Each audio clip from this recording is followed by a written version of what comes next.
meu nome é Bruno Machado e eu sou proponente do projeto Vozes Negras de Resende, documentário e preservação da oralidade. Eu fui contemplado pela Lei Aldir Blanc e esse material é um compilado de 2 entrevistas que tem como objetivo preservar a oralidade e a afetividade de pessoas pretas, lideranças de Resende que já estão nessa movimentação por muito tempo e que servirá como um documento via áudio para pesquisas num futuro, daqui a 30, 50, 60, até 100 anos, ou muito mais, para que resgate essas memórias dessas pessoas, para saber como que fluía a vida dessas pessoas em relação a questões raciais, as pautas raciais. O material ficará disponível no link na descrição. Me chamo Clóvis Alves, Clóvis Antônio Alves, né? Todos me conhecem como Clóvis Alves. Tenho 51 anos, nascido em Macaé, em 28 de setembro de 1973. Bem, a minha infância ela foi bem gostosa, assim, né? A gente vivia numa cidadezinha de interior, lá de Passavinte. Eu nasci em Macaé e com 2 anos de idade fui para Passavinte. Então era uma cidade de interior, a gente era muito livres, né? Assim, enquanto criança, na primeira infância, né? Não sei se exato ali até os meus 6, 8 anos de idade, a gente brincava muito, vivia na rua, né? Era aquela liberdade, rua de terra, mas não tinha carro, né? Isso lá em 75, 80, né? Na cidade devia ter uns 10 carros no máximo. Então era muito livre, era muito gostoso. Eu tenho ótimas lembranças dessa fase da vida. Já na segunda parte da minha infância, assim que a gente mudou para Resende, cheguei aqui com 10 anos de idade, acabamos de nos mudar para cá, a gente já deparou com uma outra realidade, né? E aluguel, pagar aluguel, vida numa cidade que, se comparado com Passavinte, Resende era uma cidade grande. Então, eu já com 2 anos já comecei a trabalhar, com 10 anos eu já comecei a trabalhar, né? Trabalhava numa barbearia, era auxiliar ali, conforme eles iam cortando, eu ia limpando, ia ajudando, enfim, fazia todo o trabalho. Ali, com 12 anos, eu já arrumei meu primeiro trabalho fichado, fui trabalhar como gari.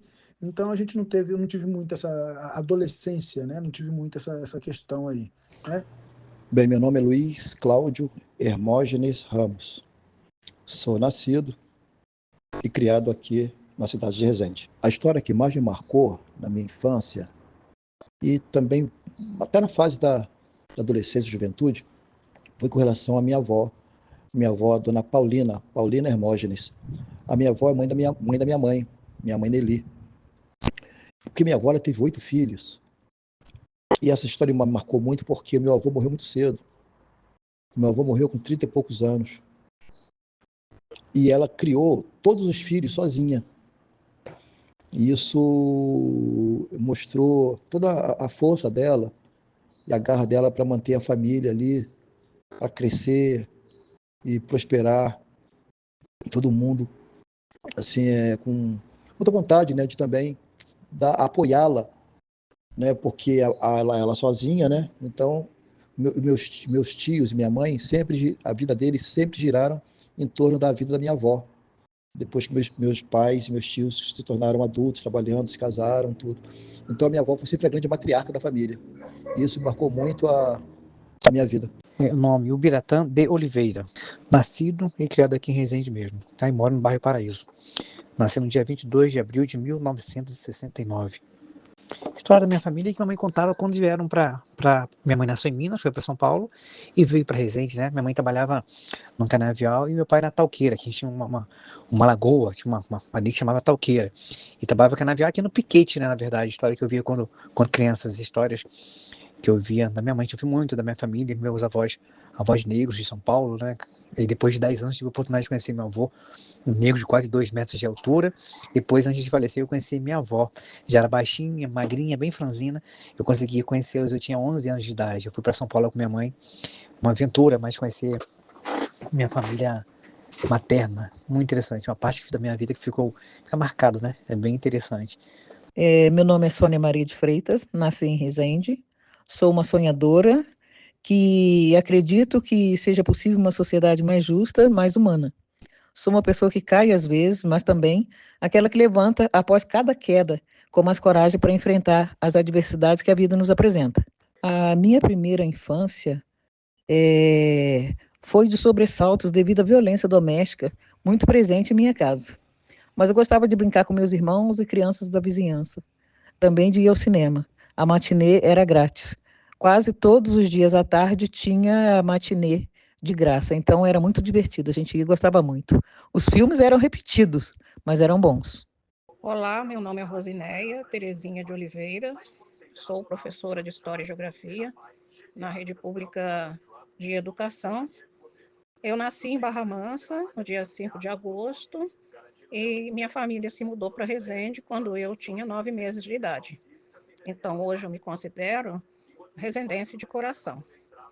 Nesse momento na minha vida, eu sou doutoranda em História Política na UERJ. Eu estou desenvolvendo o tema, a pesquisa, sobre as redes de apoio, solidariedade e sororidade entre mulheres afro-indígenas na cidade de Resende. A minha infância aqui em Resende foi muito saudável. Eu sempre morei numa casa grande com quintal. As vizinhas, né, os vizinhos, né, as coleguinhas, a gente brincava, podia brincar na rua até de noite.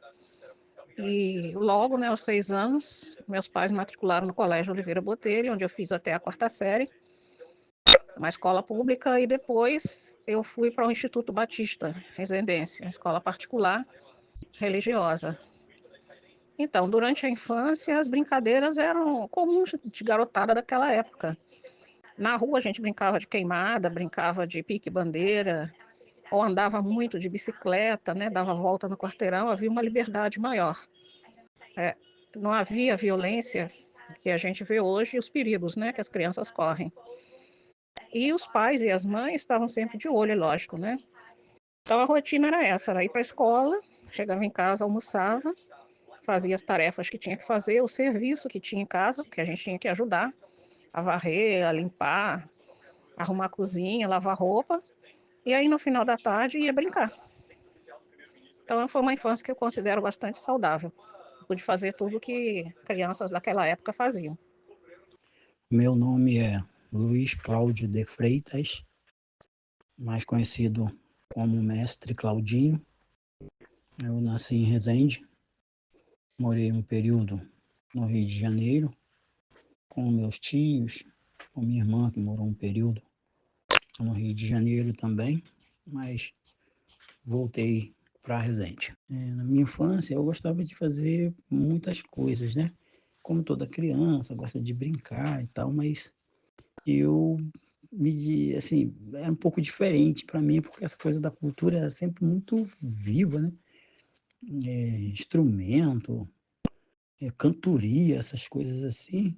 Então, assim, eu gostava muito de jogar capoeira, né? Quando eu era pequeno, eu gostava muito de jogar capoeira. E gostava muito, assim, da parte de percussão, né? Desde muito novo, eu tenho lembranças, assim, de 4, 5 anos, 6 anos eu já tenho lembrança. 5 anos eu tenho lembrança clara, assim, eu tocando alguns instrumentos de percussão. Mas mas os meus pais dizem que com 3 anos assim, eles iam ensinando, claro, né? Meus pais, meus tios sempre falaram isso. E eu já ia tocando e cantando. Eles diziam que eu tinha muito ritmo para tocar, cantar e dançar. Então, assim, quando eu era eu prefiro dizer que na minha infância eu gostava muito de jogar capoeira e tocar instrumentos de percussão. A fé, religião, a fé ela é muito importante, né? Ela traz a paz de espírito, você estar em paz com você, ter fé, acreditar em algo, em alguma coisa que você se apegue nos momentos felizes, nos momentos de aflição, né? Eu venho de uma família católica, desde cedo, né? A gente foi ensinado a acordar domingo de manhã, se arrumar e ir para a missa, né? É, mas eu não me reconhecia muito ali na adolescência, já fui conforme eu fui estudando, crescendo, estudando e tendo um entendimento maior sobre a religiosidade, eu não me via mais dentro da fé católica, dentro da igreja católica, por N situações, enfim, principalmente voltada para a questão da escravização e da forma eurocêntrica de se professar a fé dentro das igrejas católicas. Eu não me sentia pertencente daqueles espaços, né? Na adolescência, ali para os 16, não, para os 18, 17 para 18 anos mais ou menos, eu conheci as religiões de matriz africana, me encantei com o candomblé, fiz ali as minhas obrigações, raspei, pintei, catulei, mas ao longo da vida também fui fazendo alguns questionamentos da forma como se professa a fé também nas matrizes africanas, enfim, como o funcionamento do dia a dia dentro dos barracões. e eu acabei me afastando. Hoje eu tenho a minha fé em Deus, minha fé nos orixás, minha fé na ancestralidade. Procuro viver em paz com a minha fé, com a minha forma de viver, mas eu não frequento hoje nenhum tipo de templo religioso, né? Então, procuro praticar o bem, fazer o bem, né? Viver em paz, em harmonia, em sociedade. E eu acho que isso, você ter fé e religiosidade, eu acho que é um pouco disso também. Tenho certeza que mais à frente eu vou me encontrar dentro de algum local, dentro de alguma casa que eu me sinta bem, que contemple que aquilo que eu busco, mas hoje eu professo a minha fé, né, de uma forma mais individual, mas sem perdê-la jamais. Bem, eu sou evangélico, né? Fui criado na Igreja Católica, e, mas me tornei evangélico assim que conheci minha esposa, que já era evangélica, né? Aí me converti e eu tenho uma relação muito forte com a fé em Deus.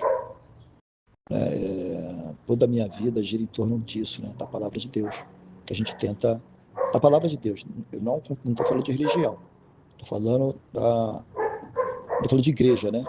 De igreja, assim, templo. Estou falando de fé, de cristianismo. Entendeu? Então, as pautas cristãs que eu tento levar para a minha vida, independente da religião. Porque muita coisa eu aprendi fora da religião. Aprendi com meu pai, com a minha mãe, e o que eu tento passar para os meus filhos. É isso.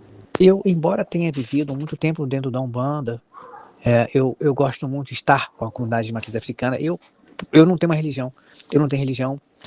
Posso te falar que a questão de fé é muito complicada, é uma parte, né, que requer uma discussão maior em relação a isso. Mas a minha defesa é a defesa muito grande da matriz africana, né? Mas fui batizado na católica, fazia catecismo, aquela coisa toda, mas quando você começa, pelo menos para mim, quando eu comecei a entender o processo da vida nessas questões, abandonei tudo, né? Não é para mim, não tem, eu sou muito questionador com essas coisas da vida, depende de que tipo de fé, uma fé religiosa, aí é uma discussão, entendeu? Depende de fé no ser humano, fé em mim, fé em você, são questões que eu gosto de conversar, né? Mas a fé, assim, num Deus, aquela coisa toda, eu não tenho, não. Nem entendo a religião como um aporte para isso, entendeu? Mas eu acredito nas pessoas, né? E aí, a lembrança de terreiro é isso, de participar das festas do terreiro, de estar lá, de entrar nas sessões, né? Levar aquelas baforadas do charuto, aquele quando eu jogava de um lado pro outro, tomar melandoco, né? Tomar um passe. E aí, quando era festa de Herês, do Herê a gente ia. E morei um ano mesmo dentro de Santos. Minha mãe teve problema de saúde e fui morar com minha madrinha. Então eu dormia dentro do centro, né? Um ano dormindo ali, né? Então a gente aprende um pouco de coisas, né? Mas era novo com jeito, acho que eu tinha 12 para 13 anos, minha mãe perdeu a visão, então minha madrinha cuidava dela, né? Então a gente foi um ano até ela fazer a cirurgia. Eu tenho as lembranças do terreiro, das festas, né? Das batucadas, das sessões, mas que a gente não podia ficar, só depois chegava, no finalzinho para entrar lá para tomar o melandoco, não sei o que tinha. Ou quando era festa do Herês, Socação da Minha, que a gente podia entrar, e podia entrar criança, né? Eu pergunta pra minha mãe assim, que é aquilo que você tava rindo, dançando, né? E depois fala, não, mas não lembra, né? Isso fica na mente, né? É bem interessante. Religião e fé. Sim, a fé é muito importante em todos os sentidos. Ela me move para o passo seguinte. A fé não precisa de espaços físicos para existir. Uma lembrança que tenho é das celebrações afros, onde o povo negro mostrava toda a sua alegria, um jeito diferente e novo de celebrar. Nessas celebrações, barreiras eram quebradas. A fé, para mim, tem muita importância, independente da religião que se tenha, porque para mim Deus é um só para todos os seres humanos. Então, tanto faz se a fé é católica, se é de matriz africana, se é muçulmana, tanto faz. E as lembranças que eu tenho da infância, de novo, né? Apesar de ser fúnebre e um pouco, como dizem minhas amigas, um pouco deprimente, mas eu gostava das tradições que tinha, da Semana Santa, principalmente. A partir do domingo de Ramos até o domingo de Páscoa. Principalmente quando eram realizadas lá na região do Centro Histórico, na Igreja Matriz, né? O Terço Vivo. São tradições que foram acabando com o tempo e que agora o vicariato aqui está tentando recuperar. Mas são muito vivas ainda no interior de Minas Gerais. As procissões, né, do encontro, a procissão do Senhor Morto, a queima de fogos pela Páscoa, né, no domingo, na meia-noite, aliás, do sábado de Aleluia para domingo. Então, são momentos da adolescência e do início da vida adulta que eu guardo com memória boa. com todas as críticas que a gente faça à religião católica, mas era uma tradição que as famílias participavam, todas as famílias. E eu achava assim muito bonito. Com relação à fé, nós íamos na igreja católica, né? Nossos pais nos levavam para as procissões, essas coisas assim, igreja, etc. Mas nós sempre frequentamos terreiro também. Sempre frequentamos terreiro. E assim, algumas coisas assim, curiosas que eu me lembro, meu irmão, ele era, assim, meu irmão que eu sempre me espelhei na capoeira dele, ele foi assim para mim o meu primeiro mestre e eterno, né? Já falecido, mas é uma pessoa que era um capoeirista diferenciado, nossa, muito bom, muito respeitado na cidade toda. Aprendeu capoeira no Rio de Janeiro, assim, foi aprendendo assim no dia a dia, né? Mas assim, se tornou muito técnico, muito bom de capoeira no Rio de Janeiro. E me passava muita coisa e tal. Enfim, quando a gente chegava no terreiro, então quando tinha alguma oferenda em termos de comida, ele sempre falava para mim, olha, se a gente virar o santo de costa, a gente pode pegar qualquer coisa de comida que o santo não briga não, porque ele não vai ver. E então, eu me lembro até uma vez, é muito engraçado, eu conto isso, estava eu e Nenzico, que é uma pessoa também que era ligada a uma família que era próxima à minha família, com essa coisa de cultura, etc. E nós fomos pegar doce de São Cosme e Damião, e nós ali na pracinha do Centenário, onde tem até uma estátua do Claudino Rosas hoje, próximo ao parquinho da praça, que o pessoal fala Parquinho do Arão, na Praça do Centenário, aí tinha um jardim. Hoje não tem mais, infelizmente, mas tinha um jardim. Então tinha uma travessa cheia de cocada. E eu e o Nenzico passamos, o Nenzico falou, nossa, cada cocada bonita ali. E aí eu falei, o Nenzico, meu irmão falou que se a gente pegasse um santo via, não tem problema não. Aí nós viramos o santo, viramos o santo e pegamos uma cocada todinha. E aí depois ficou aquele impasse, vamos desvirar o santo, vamos virar. Eu falei, não, Nenzico, aí ele vai olhar bem a nossa cara, vamos embora. Aí deixamos o santo virado lá, mas as cocadas nós levamos todas. Então, assim, essas lembranças assim não saem da cabeça de jeito nenhum. Já tem uns 8, 9 anos por aí. Hoje eu tenho 60. Resende é uma cidade que tem muitas histórias, né, sobre o povo preto, né? Aqui em frente à minha casa, por exemplo, onde eu moro aqui no Novo Surubi, aqui era uma antiga fazenda, né? E tem uma igrejinha aqui centenária, onde os negros velavam os seus mortos, né? Os escravizados e os escravizados e os libertos não podiam frequentar a igreja e velar seus mortos na igreja. Então foi construída essa igrejinha aqui, numa área isolada, rural, né? À época, para que os negros pudessem velar seus mortos. Então tem essa igrejinha aqui. No próprio centro histórico, né, tem muitas histórias.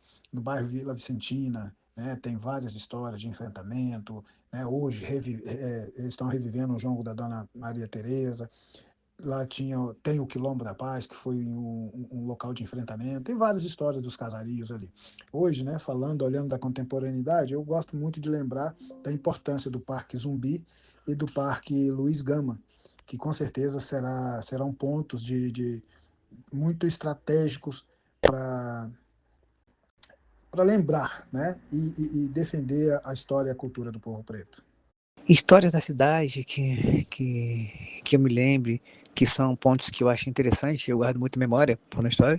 A Igreja do Rosário, que foi criada para a igreja para os escravos, né, porque não podiam frequentar a igreja matriz. Ali, a Fundação Casa de Cultura Márcio Miranda, onde foram esquartejados, decepada a cabeça dos 3 negros, né, que foram acusados de matar um fazendeiro, e não foram eles, na verdade. Tanto é que criaram uma lei ano passado homenageando eles, tem 2 anos, na verdade. E ali a Praça Centenário, que é nosso pelourinho, né? Então são 3 áreas marcantes, dentre outras histórias, né? Dos negros que tiveram essa cidade, né?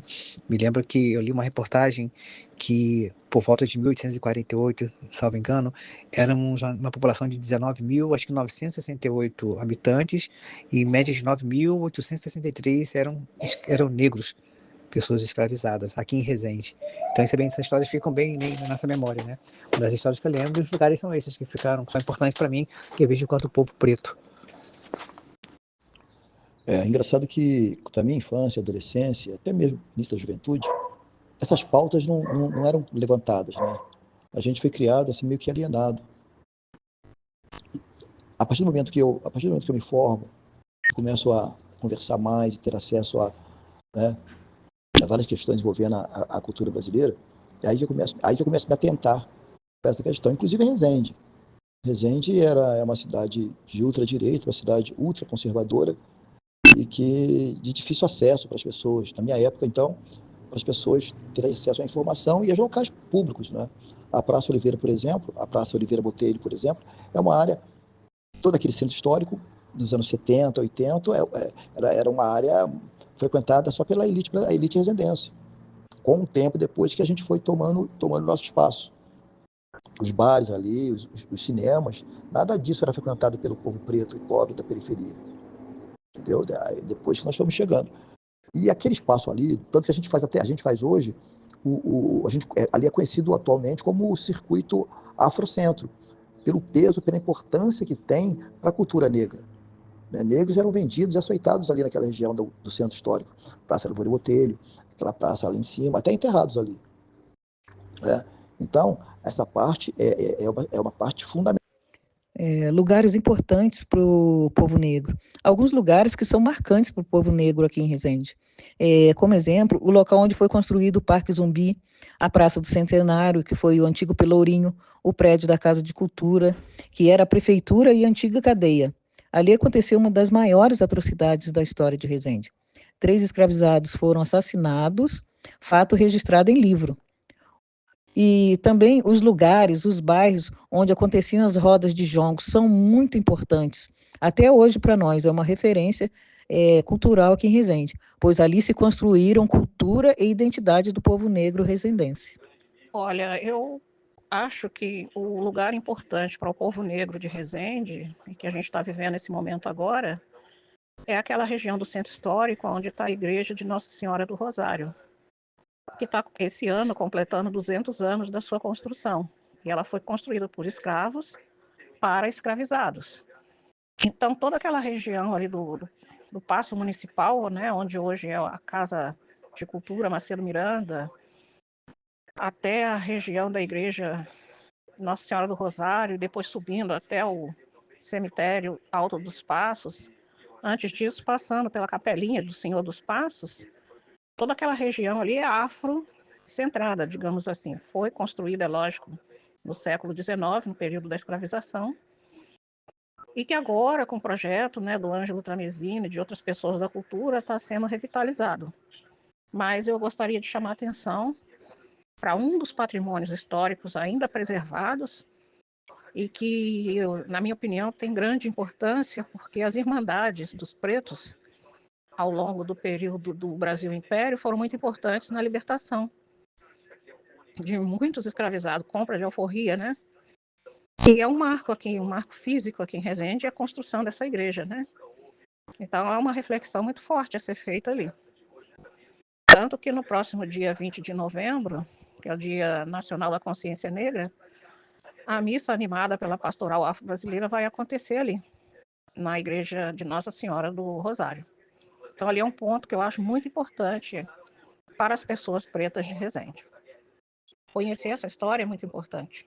Um lugar importante para o povo negro de Resende, eu sempre falo isso, eu acho a Vicentina. Por que a Vicentina? Porque a Vicentina é uma comunidade que segundo as 2 primeiras moradoras da Vicentina, que falecida Dona Estelina, e também, que é uma baita de uma jongueira, diga-se de passagem, falecida Dona Maria, que eu tive a oportunidade de sentar com elas e conversar isso com elas, que elas foram as 2 primeiras moradoras daqui, que no caso da Vicentina. Então, falo assim, especificamente importante, porque é uma comunidade que surge, né? No meio de uma violência, elas foram jogadas lá lá na Vicentina, não tinha nada, não tinha luz, não tinha nada, água, não tinha nada, só tinha mato. E elas falam que elas iam para a cidade e sempre passavam no mesmo lugar. Então, ia formando aquele caminhozinho, né? Que é uma trilha, que a gente falava isso, né? Um caminhozinho, a gente falava assim. Já formando da Vicentina, onde elas moravam, até na cidade. Então, acho que é importante, porque é uma comunidade que, um período, essa comunidade foi muito violenta, sofreu, né, na verdade, muito com a imposição da violência digamos assim, e onde quando a gente começa com a capoeira, a gente até fala no fundo, mas na verdade foi na frente, né? Na frente da minha casa tinha um espaçozinho assim, ali que eu comecei a dar o treino de capoeira em 1982, e aí depois a gente, aí já não suportava mais esse espaço, a gente vai para um espaço que era o campinho que a gente falava, onde tem a quadra do Santa Amaro, hoje lá no campo, que é lá o campo lá em cima onde hoje é o Ipiranga 2, e fomos lá para frente do salão comunitário da Vicentina. Depois nós passamos para dentro do salão comunitário da Vicentina. Então eu falo que é importante, por quê? Porque essa comunidade sofria com a questão da violência e aí, é claro, né, com a questão do preconceito, né? E nós contribuímos para que chegou num determinado ponto, num determinado momento, essa sociedade que discriminava essa comunidade por conta da situação de violência que era gritante nessa comunidade, mas era uma comunidade que sofria com o abandono de políticas públicas, etc. Chegou um determinado momento, essa sociedade teve que reconhecer também que dessa comunidade não saía só notícias, histórias de violência, mas que saía também cultura, né? E a cultura daqui, dessas comunidades, foi se espalhando pela cidade afora. Então, eu acho que um lugar onde alguém falar de importância do povo negro, eu falo bairro Vicentina. Bairro Vicentina.